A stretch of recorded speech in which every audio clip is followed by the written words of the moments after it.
Hey everyone, thank you so much for joining me here on the Dukect Lounge. Thank you so much for joining me. And the phone number, as always, to get connected to me, Dukect, is phone number connected to me, Dukect, is 724-444-7444. Once again, the phone number is 724-444-7444. And the call ID to connect to me, Dukect, is 92417. Once again, it's 92417. Thank you so much for joining me here on the Dukect Lounge. I want to thank you so much. I mean, there's a lot of things we got talked about today. We are going to be talking about so much. First off, we're going to be talking about E3. I'm going to talk about the huge press conferences and everything else that happened live and all that good stuff. We're talking about that. As well, I'm going to be talking about the top 5 games I looked at E3 and everything else I can't wait for and everything else. And if you have any other top 5 games you like and you want to get for E3, just come and call from the Dukect. Call in or leave a comment on Blip or YouTube or on my forum page on thatguywiththeglasses.com, my video review forums if you want to say anything else. So please get any type of information, any type of feedback, any type of video games are you going to be looking forward to, because there are, ladies and gentlemen, there are tons, and I mean tons of just great stuff, and I just really can't wait to play, because honestly, there are so many things I can't really wait for, because playing these games, looking at them, or what have you, there's a lot of positive stuff there. And, well, other things I'm going to be looking forward and everything else is TNA's Slammiversary 10. I'm going to be previewing it. I'm going to look at the card, see what's going to be happening and all that good stuff. And I want to get your opinions as well. You know, thoughts about TNA and everything else. Remember, comments, talk about whatever. There's a lot of things we can all sit and talk about TNA and everything else. So we have a lot of things to talk about. So I cannot wait to have this great conversation with y'all and everything else. So please, hopefully you can join me and all that good stuff. YouTube and everything else on YouTube, on TalkShoe and all that good stuff. Remember, I'm always here live Fridays at 6 p.m. Eastern Standard Time and everything else. So it's cool if you don't want to be here live. But and everything else, because I will post these things on YouTube and Blip and all this stuff. Again, apologies for having my stuff being late last week. You know, I was pretty busy trying to get the Godzilla, my latest last review, a standing review of Godzilla against Mechagodzilla, which I had a bit of a snag because I just got a bit sick. But I am back. I'm 100%. I'm not really 100%, but like 75, 80%. I will get it done. It will be done by this weekend. Then Slammiversary 10 will be done, hopefully, after the show and everything else. It won't be a 4-month wait and what have you. It will be done, and it will be great. And hopefully you guys will be watching there as well. Anyway, speaking of which, let's get to the E3 press conferences now, shall we? Well, let's look at the first one out of the gate. Microsoft, and wow. It started off strong with Halo 4, which I may or may not get, because I got Halo 3, which honestly the multiplayer was fun. I will concede the multiplayer of the Halo series is pretty fun overall. I do like to have the multiplayer combat and everything else. It's a nice multiplayer combat, and it's just a game and everything else. But the story is just really, I just really don't like about the story. Seems to me just like they finished the fight, right? I mean, to me, that's like the story is over. The story is done. There's no reason why to basically drag up Master Chief's corpse and try to write him to not only another game but another trilogy. I'm sorry, it just bothers me that that, you know, when they said this is going to finish the fight, no, we would just BSing if we're going to continue this saga until, well, till the wheels fall off. And even after the wheels fall off, we'll continue it again and again and again. Like, I wouldn't be surprised there's going to be another trilogy after this as well. So, again, I probably might get it, you know what have you. I may get it, I may not get it. I don't know. There's a lot of things I might not get. So I might get Halo 4, and everything else. Left me with a bit there. But the trailer looked nice. The other stuff there was a lot of padding and such. There's a lot of just, I don't know, just like those trying so hard to get to, trying so hard to get the casual. I mean, it was so hard to get the casual gamer audience. It was just screaming of desperation. I mean, I have never seen this much of a push to try to get a casual audience since, well, I mean, this is really, really just crazy. Then, well, you have all this stuff from from ESPN and all this, which I don't mind actually, or what have you. I mean, Netflix and everything else. I watch Netflix on Xbox and everything. I like to watch it. Oh, well, I got Emperor Big D here. Long time no see. What's up, man? Anyway, wanna see got Emperor Big D here live in the chat room. Let's see what's up with him. Anyway, get back to my topic. Microsoft really, and then it just went off the rails. I didn't know what gaming, and I understand. Video game, the whole thing about the hardcore game is that this is for the big press conference and everything else, yada, yada, yada, no. It's for the mainstream audiences. You don't want to show people who are afraid of, like, ooh, look, the same just for the hardcores, people, there are people out there who haven't played video games. We have no play video games and what have you, and everything else. There are so many things that people have, and everything, that sort of thing. There's a lot of people who are, new to video gaming. It's as big as it is. It's still relatively new to the mainstream. It's finally here to the mainstream, and I get that. But yeah, they're trying to do all this connectivity and everything else. And by the way, Matt and Trey Parker, really, for the guys in South Park, really had a great time joning on the whole thing.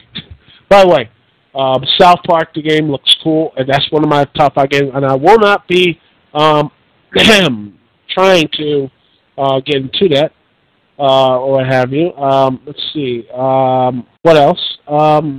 Anyway, let's get back to the game. It really had a bad minute, but in the end, it did close out strong with that, with some South Park. And then it had a random Usher concert. I'm serious. Microsoft ended with a random. They had a random Usher concert.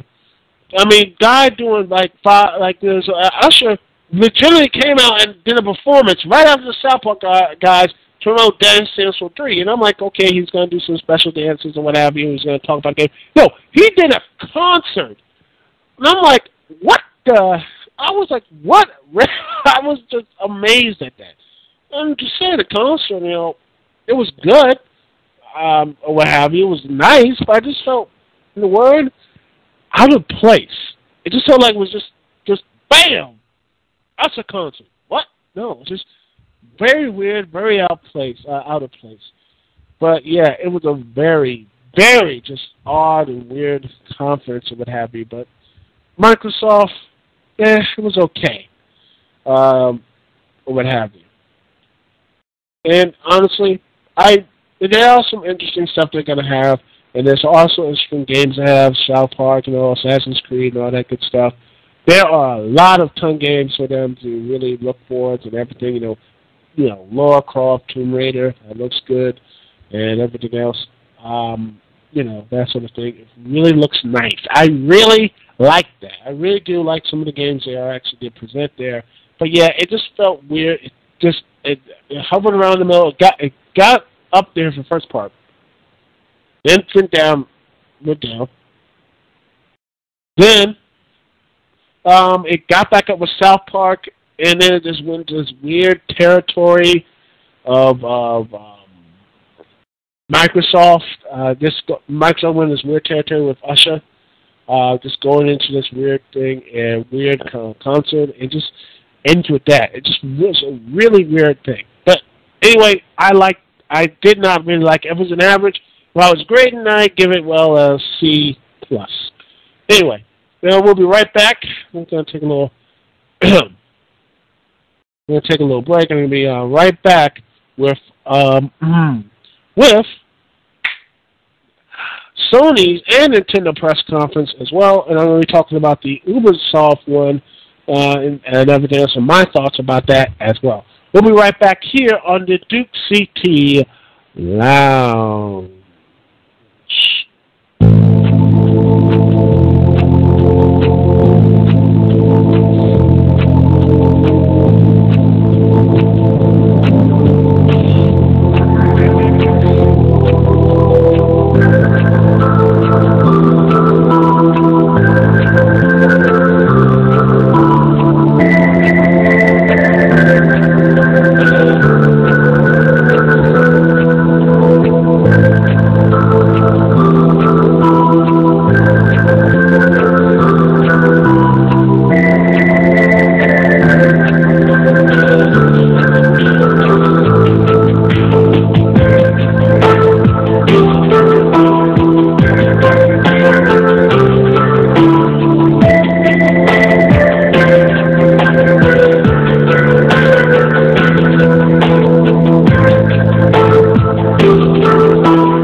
And we are back here live on the DCT Lounge. The phone number, as always, is 724-444-7444.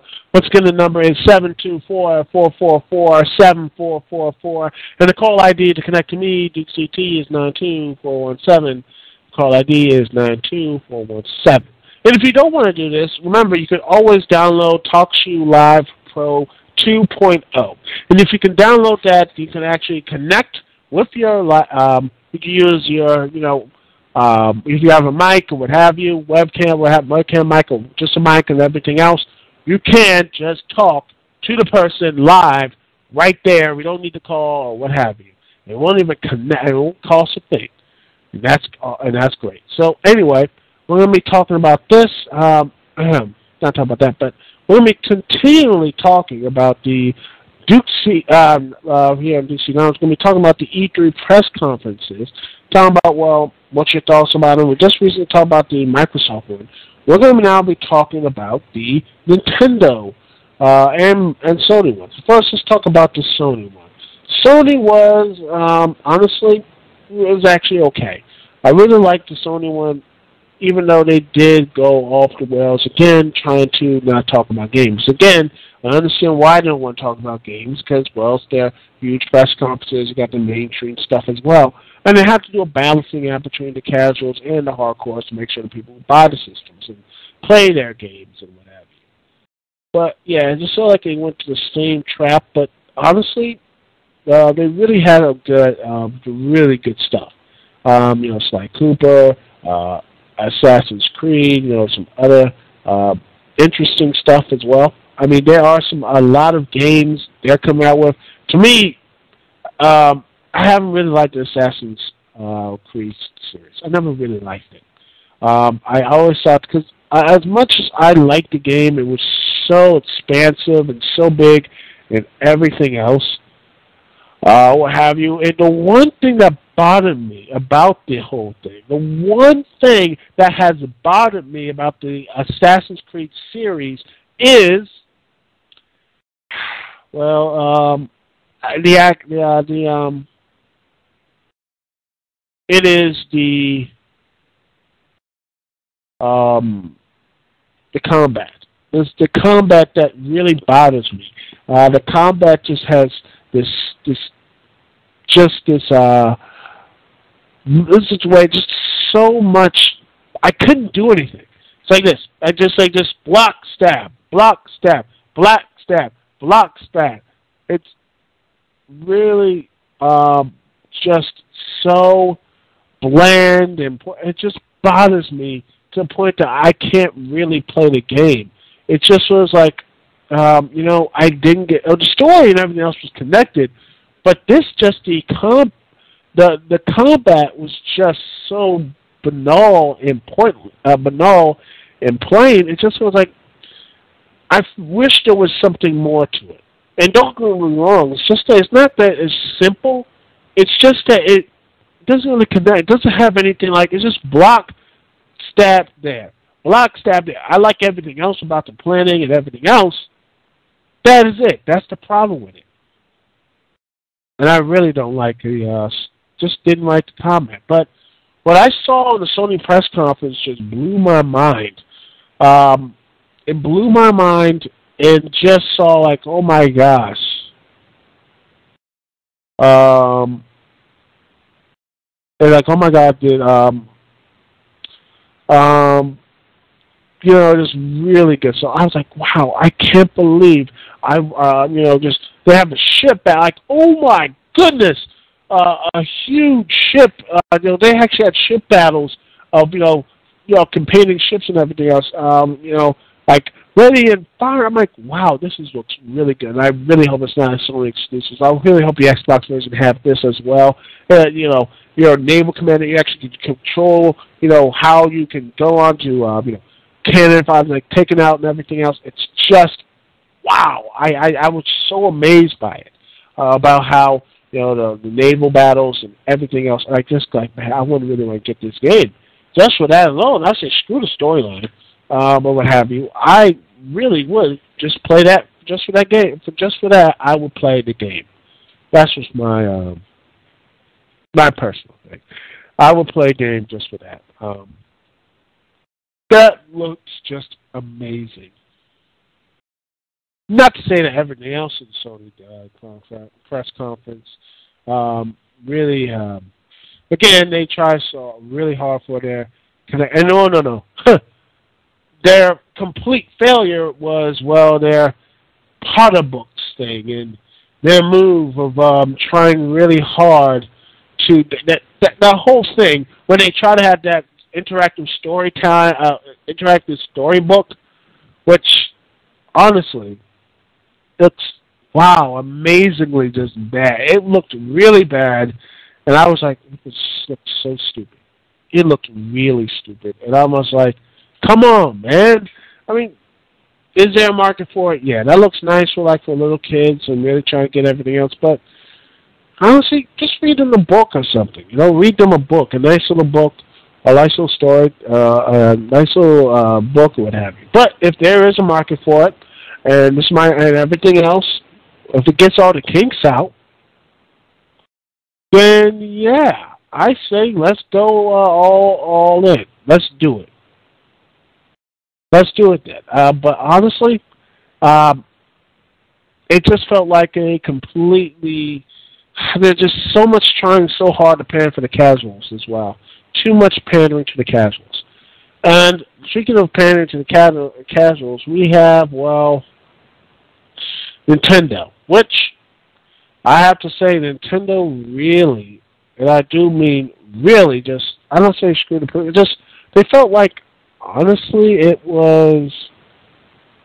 Yeah.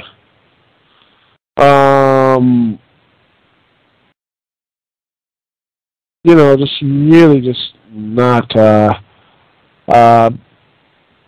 You know what I mean? It felt like it was just a. There was some good stuff. Don't get me wrong. I thought this was a. I mean, they had some really good things out there. I mean, really good. Really good stuff, man. I mean, uh, this was a really good. You know, really good stuff. You know, for example, Crime Cities. You know that Lego City series looked good. Super Mario Wii U looked good. Undead Reggie from uh, Zombie U looked amazing. I mean, wow. Yes, that looked really nice. I really like that, and I think it was some really good stuff, man. And I just everything else, and I just can't wait to see this. It was something I can't wait for, and it looks so great. But yeah, Nintendo went off the rails with its casual stuff. Again, all three major conferences really had a problem with just one thing. It was casuals. Nothing but casual things. And that's the main problem. Everything else was just casual. That was the main crutch about this. It was all trying to interconnectivity and casual stuff. For example, the Nintendo theme park, really, it looked. I'm sorry. I didn't see a reason why to buy the Wii U. Again, I want to buy your product, Nintendo. I want to buy your product and see how great it is. I really want to buy your product. But the problem is when you have a product like, you have to show some good games. You have to show something besides Mario. Maybe Star Fox. Remember him? I would like to see a Star Fox Wii U game. I would like to see a Metroid one. That'd be nice. Oh, wait, or maybe a crossover. Oh, no, they're not going to do one because that joint got canceled. There has to be something else, but hopefully by next year they'll have something positive to show. But the 3DS looks good, and I might get one 3DS maybe next month, or maybe a couple months from now. I might get 3DS. Since this looks cheaper now, I'll flip through all good games coming out for me. So anyway, that's my whole thought about the big three Nintendo conferences. If I would rate them, I'd give honestly a Sony a C+ and Nintendo a C+. All with C pluses. And the reason why they all got C's is because, well, as much as I say I'll give them the benefit of the doubt because of being going for the casuals audience, but they have to realize, especially Nintendo had to show them why it was good. Nintendo has to show them what's to make it what have you. Nintendo really had to show people what's up, what have you. Nintendo had to show okay, we have a new console coming out next year. We need to show people why you need to buy it. And everything else. That's what they really need to show. Instead, they just twiddled their thumbs and just did the casuals and such. Which I don't see the reason why they shouldn't go after the casuals because, well, worked for them huge the last time. So I see, yeah, that's what it is. They worked before, and again, no one's taking an actual risk, but you never know. Anyway, as for Ubisoft's big press conference, honestly, there's some really good stuff there. Really good stuff with games as well. And everything else. Again, Dead Space. No, that's EA. Yeah, pretty good one. But Ubisoft once again with really good times to show a lot of good games. But Watching Dogs. Watch Dogs. Watch Dogs. That's what it is. Watch Dogs. That game looked amazing, and I think it's coming out this year. So, they showed that. I was really impressed. I think Ubisoft really did a hell of a job this year, and I can't wait to see more of their games as well. So that's all I got to say about the E3 press conferences. We're talking about, as a whole, my top 5 games. Next up, I'll be talking about my top 5 games from E3, and after that, we'll be talking about TNA Slammiversary 10, and we'll talk about the card, previewing that, and my latest rampages and what have you with TNA. We'll be right back here on the Duke CT Lounge.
And we are back live here on the Duke CT Lounge. Thank you so much for joining me, and thank you so much for being here, listening to this podcast live on TalkShoe. If not live on TalkShoe, you can also listen to this here on the Blip and YouTube. So hopefully you're liking that. So anyway, let's get on to my top 5 games I liked on E3. There's a lot of games I looked and I liked. One of the games I want to put in my top 5 is just, it's not saying they're bad or horrible or what have you, but these are games I just really are excited to play and I can't wait to get for. Not say the 5th game is horrible or the 1st game or anything else. These are just the top 5 games I can't wait to play and can't wait to get in these games. Number 5, the top 5. Here it is. Number 5, ladies and gentlemen. Splinter Cell Blacklist. Now, I haven't played a Splinter Cell game in a while. Last game Splinter Cell game I played, I think it was on the Xbox. It was a really good game. I like the stealth elements of this one. This game right here, I actually just looked, I looked and I fell in love with this game. It was, guy, just look at this. It was Sam Fisher, doing these just crazy moves, just walking and everything was in sync. He just came in, pow, shot at the guy right there. Just, I don't know what you call it. I think maybe bullet time, but it just feels like a mixture of like quick time event or just really it's your type of skill or what have you. You could do that. Like they said, who made it? They said it upgrades your skill. It looks really good. And it really looks like it'd be a really good story because it says now Sam Fisher is now leader of Third Echelon, the spy group, what have you. And now he's can be the guy to make the calls and what have you, because now he's aging the field, but now he can do what he can do to do everything. This looks really good. It just is or what have you. To me, it just felt like, man, I can't wait to play this game. Splinter Cell it is just really good and everything else. I can't wait to see because Splinter Cell Black looks really good, and I can't wait to play it because it really like they're trying to do something new with it, with the new open environments and everything else, new environments, and I can't wait to play it. It looks really nice. Let's see what else. What other game? Number 4. What game that actually impressed me a lot? Well, I gotta say it is the Wii U title Adventures in Lego City. It looked like a really good comedy version, like the police or have you, but with that same Lego charm. And I played only the Lego Star Wars games, and I really liked those, so it had a nice bit of comedy. This, on the other hand, looks really good. It has nice voice acting, pretty funny voice acting. Really good stuff right here. It really felt like the action looks nice. I mean, what have you, Lego bricks and everything else. It looks nice there. It really looks really detailed as a city with only Legos and what have you. But honestly, I really did like the whole thing. It really was got me a good laugh or what have you. It was really felt like a really good video game that I can't wait to see. Another game that got a good laugh for me is the South Park video game, which I loved. It was like a great trailer of them and the what have you. It said the savior is not going to be you, the other guys, these four guys. It's going to be, a person who's going to be a character. What have you? You make the character. You can do you can save the whole day. You can save it, all that good stuff. It looks great. I cannot wait to play this game because it looks like so much fun to play. As an RPG and everything else, it looks like actually be one of the more nice little comedy game I've seen it go a while too. So that's another game I'm going to probably get. That's 3 games now, 2 more to go. The second game is Sleeping Dogs, aka the true crime game. Honestly, I didn't hear much about this game. I heard about it was just going to be a true crime game, what have you. But when I saw it, I was like, wow, this game looked amazing. I mean, this game looked really good. It was like, man, this is it really reminded me like games like, say, GTA, like a mix of GTA 4, but hopefully not as too much dialogue, but also have a lot more fun, not be a tutorial every 5 minutes and hopefully not have some dopey cousin calling you every 5 minutes. It's nice. It's a nice little storyline. I hope it does well because to me, this is a game, right? It may follow the standard hardcore undercover cop and everything else. The whole undercover cop, guy who gets in too deep. Is he really trying to be loyal? That story, what have you? Because that story has been told so many times, but it's not how many times the story has been used. It's how well done it is. So hopefully this thing is well done with it has a combat that's really good, combat that looks really good, and I really hope that honestly is something that I'm going to follow because it looks really interesting to me, and I can't wait to actually play because it looks really nice. And last but not least, the game I possibly cannot wait for, and it came out to me on the Ubisoft press conference, and it shocked the hell out of me. I already talked about this. Watch Dogs. It was amazing. I was like, what in the world was this? I never, ever thought this game, I never saw this game that used that type of technology, that type of way to do it so far. At first I was like, wow, I never saw a game use that hacker type of stuff before. I never saw a game to do that. And I'm like, I can't wait to buy this game. It just looks amazing. And I can't wait to play it. I know it's going to be out in 2013. I'm probably going to see if I can pre-order it because this game looks that damn good. But the premise alone, that looks just amazing. Just hacking, everything else hacking, trying to sneak your way in. There are about 1,000 different ways to do so. And I can't wait to play this game. I can't wait to actually sit there and play it because this is a video game that looks to be something to be really special in its coming months. If not, coming months, people will find more about it. I hope that people will say, man, this is going to be really good. And hopefully when it comes out, I think hopefully this is going to be the new IP, which is really nice because, in fact, it's a new IP, ladies and gentlemen. It's a brand new game with no sequels, no return or what have you. This is a truly new IP. This looks amazing, and I can't wait to play it. It looks really nice, and I can't wait to start playing it. Anyway, well, that was it for me for the E3 stuff. Now, and all that good stuff, and whatever it is, top 5 or what have you, E3, discuss discuss among yourselves what was the best part, what was the worst part, what did I miss, what did I didn't talk about, what have you. Comments and everything else. So that would be something really nice. Anyway, we're going to be talking now to get back to pro wrestling and what have you. My bread and butter is going to be the official Slammiversary 10 pay-per-view. Slammiversary 10.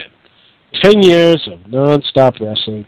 But first, before we get into that, we're going to talk about the breaking news, what have you.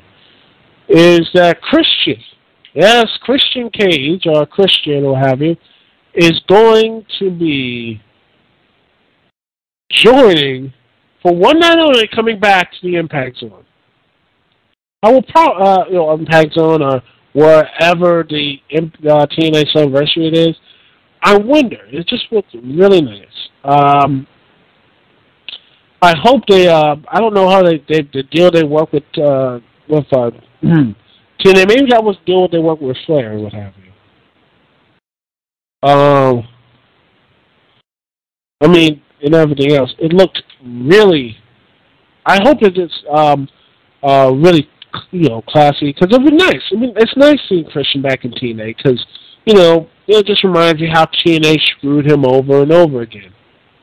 I mean, and what have you. I mean, this is something that people really want to see. I mean, TNA, as much as I have my thoughts about it, they were once great.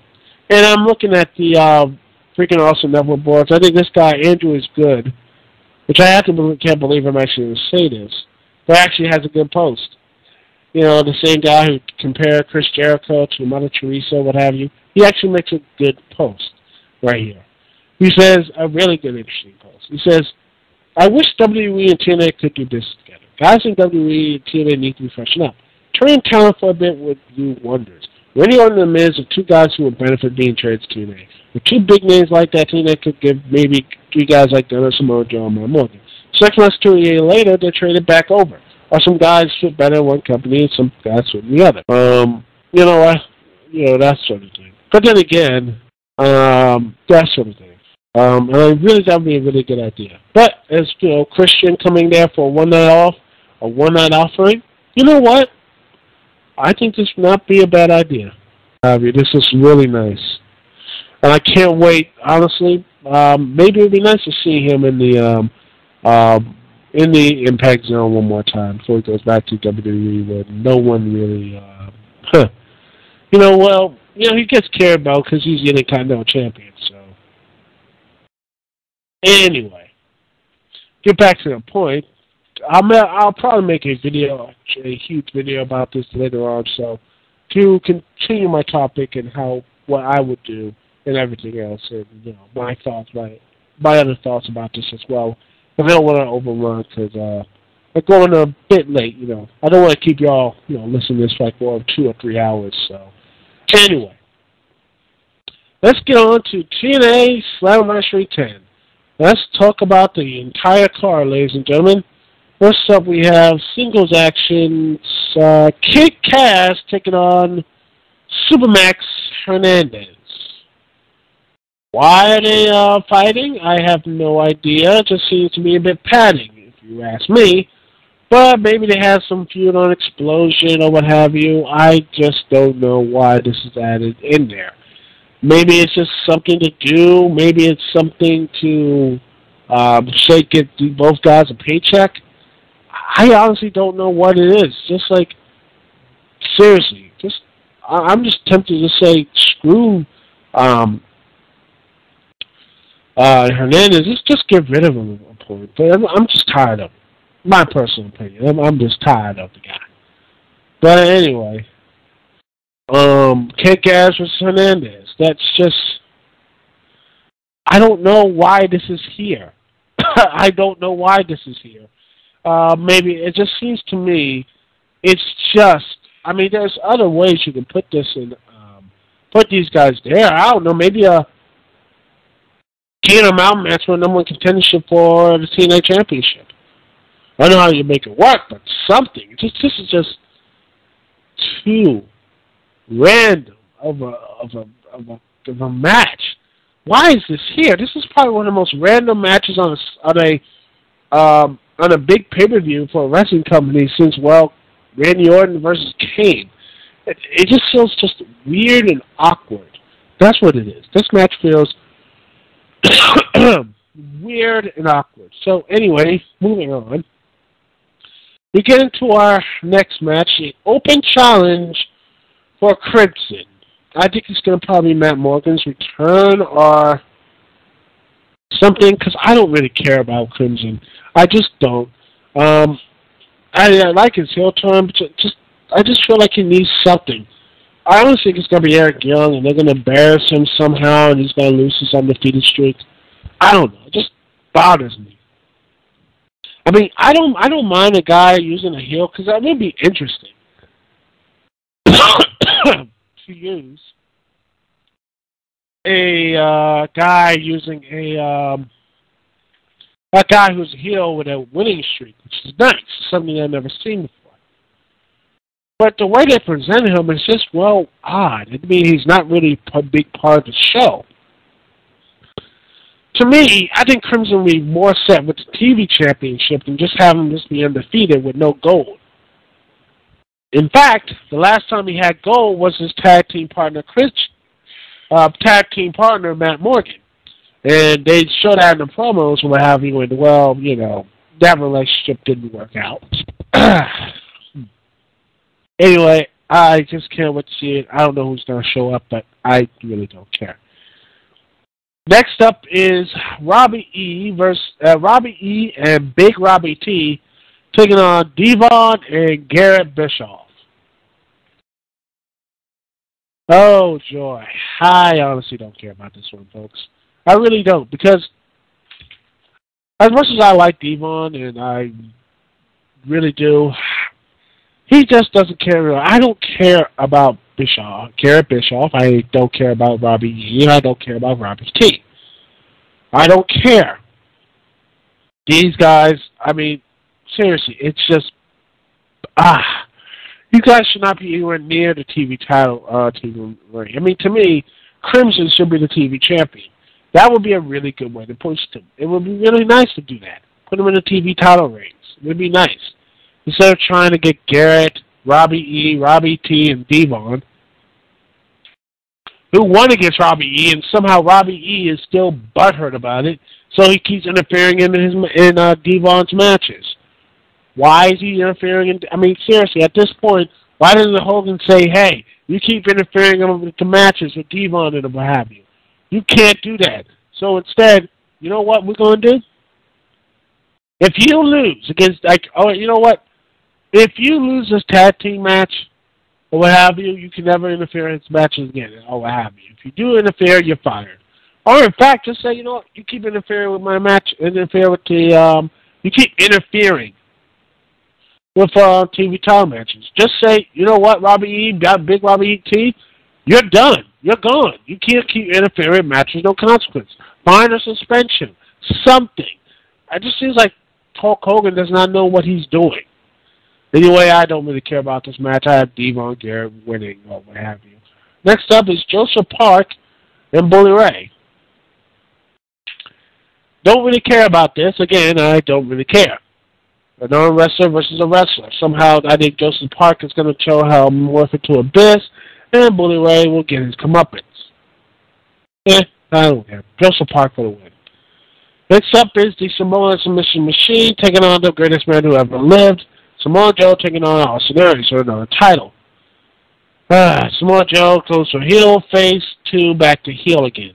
I honestly don't know what they're doing to him. I honestly don't know what they're doing with Samoa Joe. Just think, honestly, they're spinning their wheels, because I mean, it just pisses me off with a guy who can draw. They just don't do anything with him. And Austin Aries, well, I like him, but I think he needs to drop the title belt too. Maybe to someone like Ion or whatever the X division is right now. Anyway, I really hope this match is going to be good. Probably the best match of the night. Probably the best match of the card with Aries winning, but I would love Samoa Joe to win as well. Anyway, we have the number one contenders match. We have the whole effing show, Rob Van Dam. We have the charismatic enigma Jeff Hardy taking on the man, the number one asshole, Mr. Anderson. Mr. Anderson. I know that joke. Yeah, I know the joke's over, but dang it, I think it's funny. Anyway, well, here's the thing, folks. Again, I really don't care. I don't care about these key guys. It just seems like they're just trying to do a WWE, trying really hard to get these WWE guys something to do. And here's the funny thing. These guys, RVD, Mr. Anderson, and Jeff Hardy, at one time they were huge draws to WWE. And TNA seems to fail to capitalize on them. Now, we all know Jeff Hardy's basically his whole screw-up from last year. I mean, personally, I would never have him come anywhere near the world title at this point in his career, if not ever. Hell, I wouldn't have him back in the company since the multiple chances he had. But, well, what can you do? I have, Jeff Hardy winning, and he probably wins the title the next Thursday night on Impact. I keep forgetting they're not taped anymore, at least for the summer. So, honestly, it's just, yeah. Anyway, we get the TNA Knockouts Championship match. Gail Kim versus Miss Tessmacher. I hope Miss Tessmacher wins because she's a really good wrestler. But Gail Kim has overstayed her welcome. I mean, as much as I like Gail Kim, I think she's good. But honestly, it just seems to me that Gail Kim really needs to let that about go because she doesn't really have any type of good reason. I mean, she just feels just bland and flat. The Knockout division needs to freshen up. I'm sorry. It needs some type of, it needs interesting moments. Needs something interesting. I think Miss Tessmacher wins the belt and actually gets away, from someone like Velvet or what have you. Or Newly Hill Mickey James, which I think would be really interesting. Next up is the Tag Team Championship match. It's the Fallen Angel, Christopher Daniels, and Kazarian with the phenomenal AJ Styles and the Rico Mendes, Kurt Angle, challenging them. Listen, I'm going to say right here, I don't care about this angle with AJ, Kaz, and Daniels, because honestly, it's stupid. I'm going to say it right now. It is the most dumbest angle I have ever seen. They have this blackmail issue with AJ. So what do? They reveal everything so they have no leverage. That's right. All that other stuff, they have no leverage, and they're trying to break up. They're trying to pick in AJ and Dixie to make them seem like horrible people. I'm hopeful. I really am hopeful they're not going to go that route. Because if they do, I'm going to start. I mean, I don't watch TNA right now, but honestly, it just makes a point that it just seems like I don't really care for it anymore. I just don't care. It just seems like they're trying really hard to be so edgy and non-strict. And by the way, why doesn't Dixie just fire them? Why doesn't Dixie just fire them, and say, screw you guys and everything else, and explain? You can't keep this S forever. Explain what's happening, and hopefully end this whole thing up. I don't want this thing to keep going till Bound for Glory, which I think it is. And honestly, I just don't care. I don't care. And honestly, I wish Kazarian would just smack the shit out of both of them, both AJ and Kazarian, and just say, screw both of you guys. I don't want to be part of this stupid-ass storyline anymore. Because Kazarian feel like he's just being wasted again. He just doesn't do anything. All he does is just show pictures and try to wrap up Kurt Angle with zip ties instead of handcuffs. Sorry, I shouldn't yell and everything else. Just, what the hell, man? It just, this Impact. I mean, what the hell? What's going on here, man? It just pisses me off once again that this show does not know anything. TNA doesn't know how to do anything right. Now, why not? You know what? I've seen this whole story, AJ the face. How about this? Crazy notion. How about Daniels is the face and AJ's the heel? Which I think they're probably going to do that anyway. Yet no one will really care. Then we have TNA World Heavyweight Championship match as Sting takes on Bobby Roode. Bobby Roode! As Christy Hemme puts it so eloquently. Anyway, it's just, I mean, it's not really offensive. I hope Robert or Bobby Roode or what have you beats the living hell out of Sting, and then we'll hopefully get the James Storm stuff situated. Because I think they're trying to drag this out to Bound for Glory, and honestly, if that's the case, then all the championships mean nothing. Everything means absolutely nothing till Bound for Glory then. Well, because honestly, it is. If not, then the storyline is completely pointless. Well, but anyway, I do see Sting. I wouldn't be surprised if Sting actually does win, but honestly, I honestly think it's going to probably be. Here's my crazy thing: what's going to happen? I think that Bobby Roode is going to beat Sting, and Hogan's going to come out, and Jeff Hardy, who has won earlier in the show, he's going to come out, challenge Bobby Roode, and what have you, and beat him for the world title. So we're going to have Jeff Hardy once again being the TNA World Championship at the end of the night, basically destroying Robert Roode, having him basically have no balls whatsoever. Hopefully I'm wrong, but I don't see it happen. I do see that happening, as I don't see Bobby Roode actually will not. I do not see him leaving. I do not see him by the end of next week or next 2 or 3 weeks being TNA World Heavyweight Champion. That's what I hope. I hope that I'm wrong. I really hope that I'm wrong, but I just don't see Robert Roode holding that belt for any longer. Anyway, it's me, Dukect here. Peace and love. I hope you enjoyed this podcast, Dukect on Podcast.